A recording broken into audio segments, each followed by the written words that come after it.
WMBD is your local election headquarters. As we inch closer to the June primaries, you're starting to see more and more political campaign ads, especially in the race for Illinois governor. Whether it be on social media or TV, you've probably seen ads for or against most candidates on the ballot. I'll give you an inside look into ads surrounding the Richard Irvin campaign. Richard Irvin's real record on crime? For 15 years, Irvin has been a defense lawyer, profiting by defending some of the most violent and heinous criminals. This ad was released by the Democratic Governors Association based in Washington, D.C. The DGA tells me one specific case they're referring to in their claims takes us back to July 2010.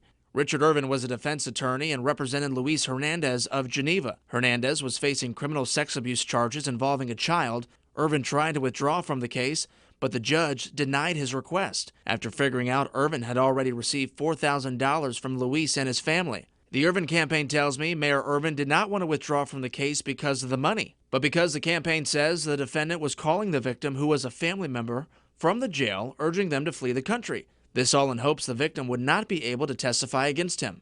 The DGA is heavily funded by Illinois Governor J.B. Pritzker, who's given them over $3 million over the past 5 years. Who's paying for this false ad against Richard Irvin? Check the fine print. Saying Pritzker is trying to hijack the Republican primary. My opponents all want to talk about, my representation of the Constitution. What they don't want to talk about is my time as a prosecutor and actually taking violent criminals off the streets, gangbangers and drug dealers and wife beaters, and shutting down crack houses. Illinois House Minority Leader Jim Durkin tells me Democrats want to smear Irvin because they don't want to face him come November. It's disingenuous, but also desperate. J.B. Pritzker does not want to see Richard Irvin to be the nominee for the Republicans. For him to come out this early and to get involved in a Republican primary is unprecedented.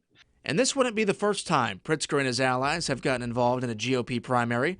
I am not in charge. Back in 2018, the DGA released 2 campaign ads just days before the primaries. One ad attacking former Governor Bruce Rauner, the other calling Rauner's opponent Jeannie Ives, quote, too conservative for Illinois. I don't blame him. It wouldn't have been an easy race. Bruce Rauner, at the end of the day, didn't have the heart to run in those last few months. Now, Irvin isn't just on the receiving end of political banter. His campaign has also released ads attacking Republican opponents Darren Bailey and Jesse Sullivan, calling them Obama supporters. I'm looking into this, and we'll have a full-fledged report